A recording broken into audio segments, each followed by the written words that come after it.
Bonjour les échéquistes, je vous souhaite la bienvenue et aujourd'hui on va se pencher sur une partie passée à la postérité, non sans raison, sous le nom de partie de Bullet immortelle ou tout simplement immortelle du Bullet. Cette partie a opposé avec les Blancs le grand maître allemand Roland Schmaltz à Ronen Arzvi, grand maître international israélien conduisant les pièces noires. Cette partie a été jouée en 2001 sur Internet, sur le site de l'ICC, Internet Chess Club, en bullet, soit la cadence d'1 minute KO, soit 1 minute pour jouer toute la partie. Pour celles et ceux d'entre vous qui ne sont pas habitués au bullet, croyez-moi, ça va vraiment très vite. La plupart des parties se décident au temps. Et pour jouer une combinaison comme celle à laquelle vous allez assister dans un moment, croyez-moi, il faut être vraiment très très fort. Juste avant de se lancer dans la partie à proprement parler, n'oubliez pas pour celles et ceux d'entre vous qui ne l'auraient pas encore fait de vous abonner, très important pour le référencement de cette chaîne, je compte sur vous. Et bien sûr, n'oubliez pas votre plus beau pouce bleu si la vidéo vous plaît. Et je vous souhaite un excellent visionnage à toutes et à tous.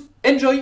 Alors je sais bien selon, comment dirais-je, l'adage qu'il est idiot, stupide d'analyser les blitz. Qu'en est-il du bullet me direz-vous? Mais ici on va plutôt se faire plaisir et on va regarder la partie d'un point de vue général et non pas s'amuser à décortiquer des variantes. Ok, donc les blancs ont débuté par E4 et les noirs ont répondu le coup cavalier C6 qu'on appelle la défense Nimzowitsch. L'idée c'est après le coup D4 des blancs de répondre soit D5, soit E5, c'est au choix. Mais dans la partie, les blancs ont joué cavalier C3 et les noirs ont opté pour la symétrie en jouant E5. Et nous avons atteint la position de la partie viennoise. Partie viennoise dont j'avais déjà parlé dans une vidéo consacrée à la partie nulle immortelle, dont je vous mets le lien en description. Et moi, je continue. Les blancs ont continué en jouant G3, fou C5, fou G2, cavalier F6, cavalier GE2, D6, H3 pour contrôler G4, fou B6 et les deux joueurs ont roqué. Maintenant que les deux rois sont à l'abri, nous avons plus ou moins basculé dans le milieu de partie. Roi H2,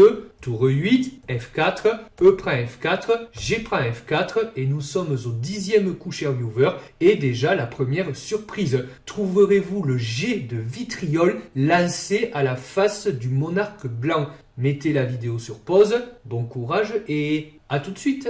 Et ce G de vitriol, c'est cavalier G4 échec. Et déjà le cavalier est à bout. Dans la partie, il y a eu roi G3. Si les blancs acceptent le cavalier, alors il peut suivre, c'est un exemple, dame H4 échec, fou H3 pour parer l'échec, fou prend G4 pour attaquer doublement le fou cloué, donc on jouerait tour F3 pour venir protéger le fou des blancs, mais également dévier le fou des noirs, comme ça les noirs ont gagné la qualité au lieu d'une pièce complète en faisant échec, mais dans cette position effectivement les noirs ont gagné une qualité, un pion et le roi blanc est toujours dans les courants d'air. Si au lieu de s'emparer du cavalier noir, les blancs battent en retraite avec le roi sur H1, alors il suit cavalier F2, échec entre le roi et la dame, donc fourchette, on serait obligé là encore de donner la qualité. Et bien sûr le roi ne peut pas se retirer en G1, contrôlé par le fou. C'est pourquoi dans la partie, les blancs ont décliné le sacrifice et ont amené leur roi sur G3. Et maintenant, un autre beau concept de la part des noirs, dont le cavalier ne se replie pas, mais au contraire, il continue sa course, boum, sur F2, d'où il vient attaquer la dame. Et me direz-vous, que se passe-t-il si les blancs s'emparent du cavalier? Figurez-vous, c'est la partie. Et dans cette position, j'ai envie de vous dire, est-ce que le fou vient prendre la tour? Auquel cas, on aurait donné 2 pièces pour la tour.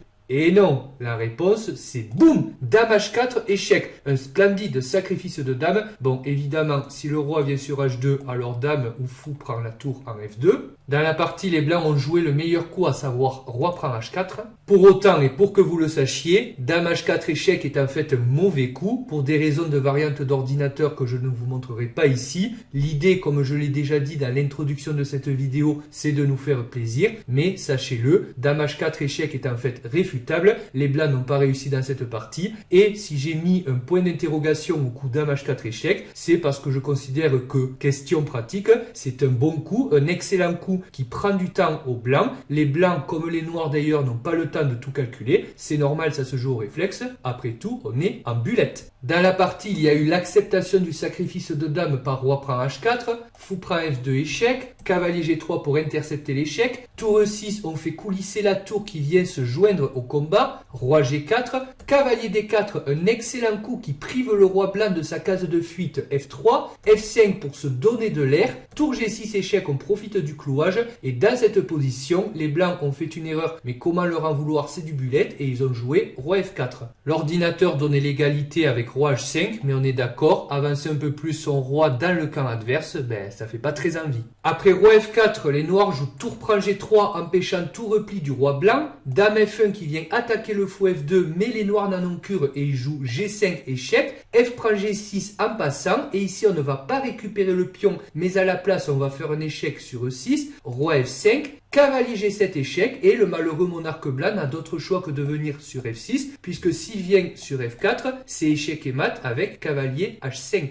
Il y a encore eu tour prend G6 échec, roi E7, tour E6 échec, roi D8, l'impitoyable chasse au roi va s'achever sur la 8e rangée, un véritable périple, et attention dans cette position de ne pas jouer trop vite tour E8 échec en croyant que c'est mat, puisqu'il y aurait roi prend C7. C'est pourquoi les noirs ont, à juste titre, d'abord fermé la porte avec le coup fou B6, un coup ingénieux, et après cavalier D5, tour E8, échec et mat. Bon voilà les amis, c'est tout pour aujourd'hui, mais j'espère que ça vous a plu. Si c'est le cas, pouce bleu sous la vidéo. N'oubliez pas en outre de vous abonner à cette chaîne, et moi je vous promets de revenir très bientôt avec quelques pépites dont vous me direz des nouvelles.